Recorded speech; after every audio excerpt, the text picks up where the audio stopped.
अब जरा बात करते हैं बड़ा मशहूर ड्रामा सीरियल,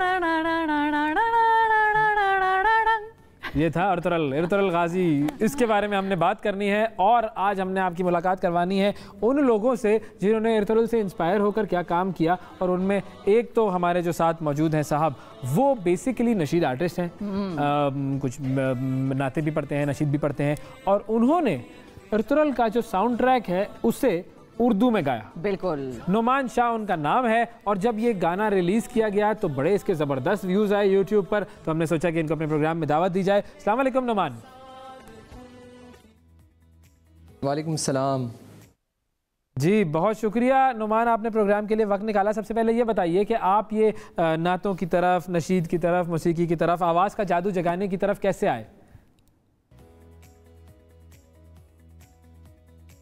स्कूल के दौर से मुझे ये शौक़ था, और मेरी क्योंकि इब्तिदाई तालीम बिकन हाउस में थी तो वहाँ पर हमारी बाकायदा इसकी एक क्लास होती थी। वहीं से मेरे अंदर ये शौक़ पैदा हुआ कि मैं पाकिस्तान के मिली नगमे पढ़ूँ। इसके अलावा फिर उसके साथ साथ फिर ये इंस्पिरेशन भी मुझे मिली क्योंकि हमारे बहुत बड़े जो नात ख़्वाह हैं, कारी वही ज़फ़र कासमी, इसी तरीके से सिद्दीक़ इस्माइल साहब, फसीहुद्दीन सरवर्दी साहब, उनको मैं सुनता था, तो उससे फिर मेरे अंदर नात का शौक़ पैदा हुआ। तो इन दोनों चीज़ों को पैरेलल में लेकर चलता रहा। और फिर अल्हम्दुलिल्लाह ये है कि पेट्रियाटिक जो पाकिस्तान के सॉन्ग्स हैं वो भी मैंने फिर गाए, और साथ साथ ये है कि नशीद भी है, जो नाते हैं उनको भी फिर मैंने अल्हम्दुलिल्लाह अपनी स्कूल के ज़माने से ही मैंने ये शुरू कर दिया। सही, बिल्कुल। अच्छा, ये जो आपने इरतुगरुल का OST गाया है आपने, इसकी तरफ आप कैसे आए ये बताइएगा ज़रा। और मतलब ये गाने का किस तरह से आपको ख्याल आया, और इसको उर्दू में गाऊँ फिर ये किस तरह से आइडिया आया आपको? जी, मैं 2018 में तुर्की गया। वहाँ मेरे फ्रेंड थे अली गौंतर, जो कि एक टर्किश है। तो उन्होंने मुझे सारी हिस्टोरिकल जो प्लेसेस हैं वहाँ टर्की में, उन्होंने वो मुझे विज़िट करवाई। तो मुझे उस वक़्त इरतुगरुल का नहीं पता था, तो उन्होंने मुझे फिर एक काई कबीले की एक कैप थी वो मुझे गिफ्ट की। तो जब मैंने पहनी और फिर मैंने सोशल मीडिया में उसकी तस्वीरें डाली, तो पाकिस्तान से बहुत सारे ऐसे लोग थे जो ये ड्रामा देख रहे थे। तो उन्होंने मुझे कहा कि यार ये तो इरतुगरुल कैप है और ये तो बड़ी अच्छी लग रही है तुम्हारे साथ। तो मैंने कहा ये इरतुगरुल है क्या? उन्होंने कहा ये एक ड्रामा है, और हिस्टोरिकल ड्रामा है, और बहुत ज़बरदस्त ड्रामा है। तो मैंने इसको सर्च करना शुरू किया। फिर इंटरनेट के अंदर जब मैंने देखना इसको शुरू किया तो बस फिर देखता चला गया, और फिर इतना शौक़ पैदा हुआ कि फिर मैंने ये सोचा कि चूँकि ये टर्किश ज़बान में है, और फिर इसका एक थीम, एक ये कह लें कि इसका एक म्यूज़िक चलता था उसमें, इंटरनेट पे भी चलता था। तो मैंने सोचा कि इसको फिर हम उर्दू में मैं इसका कुछ बना लूँ। तो फिर मैंने अपने दोस्तों से बात की और फिर हमने उर्दू में इसको क्रिएट किया। और फिर ताकि इसलिए भी किया ताकि हमारे जो पाकिस्तानी लोग हैं वो इसको समझे कि आखिर इस ड्रामे के अंदर कहा क्या जा रहा है और ये मकसद क्या है बेसिकली।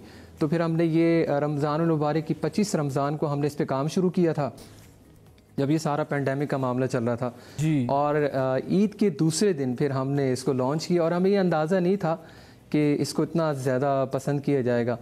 तो फिर जब ये वायरल हुआ पाकिस्तान के अंदर, तो फिर मैंने सोचा कि अब हम इन्हीं की ज़बान में, टर्किश लैंग्वेज में एक और इसका वर्जन लेकर आए। तो वो फिर मैंने अल्हम्दुलिल्लाह उसको उनकी ज़बान में मैंने इसको गाया, जिसको फिर इन्होंने बड़ा पसंद किया वहाँ। सही। तो ये सवाल जवाब के बजाय डायरेक्ट मौसीकी की तरफ आते हैं ना। आपने जो पाकिस्तानी वर्जन और जो उर्दू वर्जन और जो तुर्की वाला वर्जन है वो आप हमें सुनाएं, दोनों वर्जन। ठीक है, मैं आपको सुनाता हूँ जी, बिल्कुल।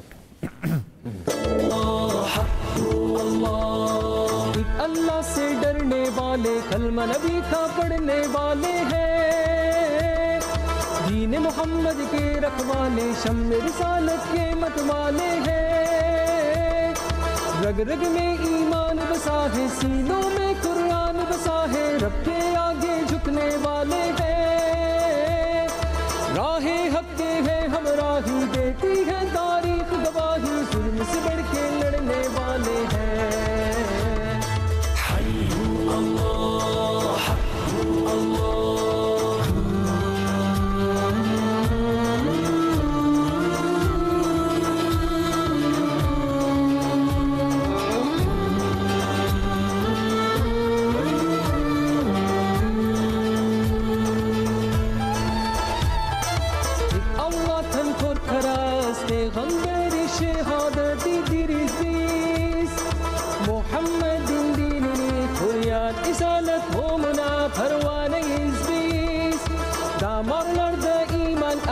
Sinada Kur'an yaşar Rabbimizin eğilir biz.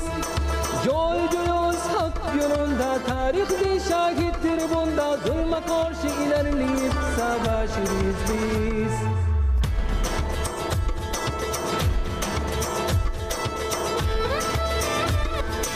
Hayyu Allah, Hakku Allah. Hum hai khatim nabi ki ummat, hum pe ye us rab ki inayat hai. Leke chale Islam ka parcham, dil mein har dam शौक शहादत है.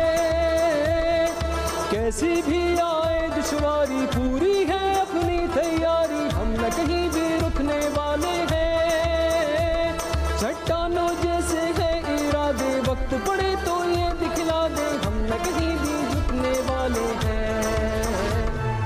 हल्लू अल्लाह, हल्लू अल्लाह.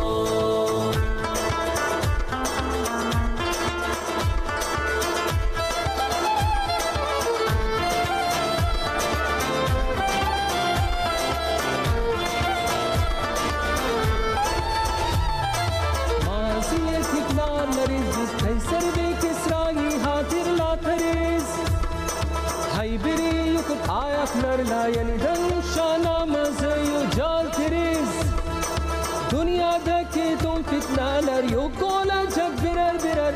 Herkesi bunu anlatırız biz. Şehit ya da gazi olmak, dine koşur muzaffer olmak. Bir tek bunu bilir, inanırız biz.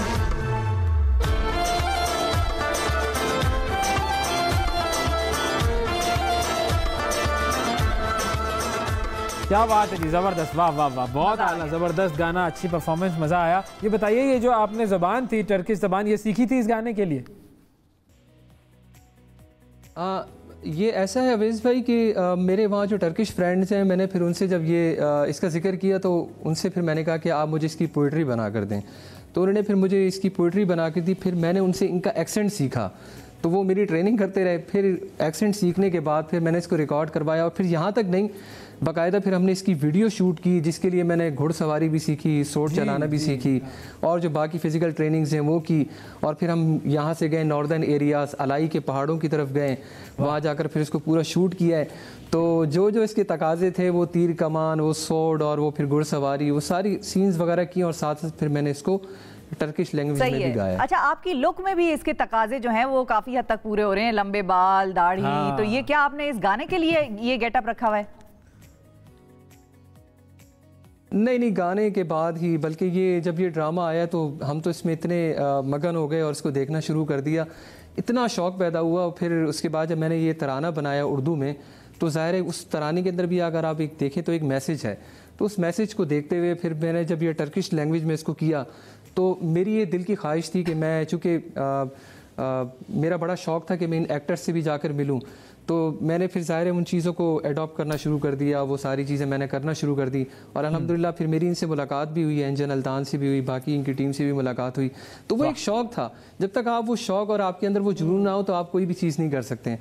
तो मैंने उस शौक़ और उस जुनून को सामने रखते हुए अपने आप को उस चीज़ में ढालने के बाद फिर मैंने वो सारी ट्रेनिंग्स की, और आज तक मैं कर रहा हूँ उसको। ज़ाहिर एक शौक़ है कि आप जब भी किसी किरदार के अंदर अपने आप को ढालते हैं तो उसके लिए ज़रूरी है कि जो उसके तकाज़े, उन चीज़ों को आप पूरा करें। बिल्कुल सही है, बिल्कुल सही है। अच्छा, ये बताइए कि इन्फॉर्मेशन मिनिस्ट्री की तरफ से किसी से रब्ता हुआ आपका, जब उन्होंने आपका ये गाना सुना, इतना ज़बरदस्त आपने ये बनाया, तो उनकी तरफ से कोई रिस्पॉन्स मिला? कैसा था रिस्पॉन्स?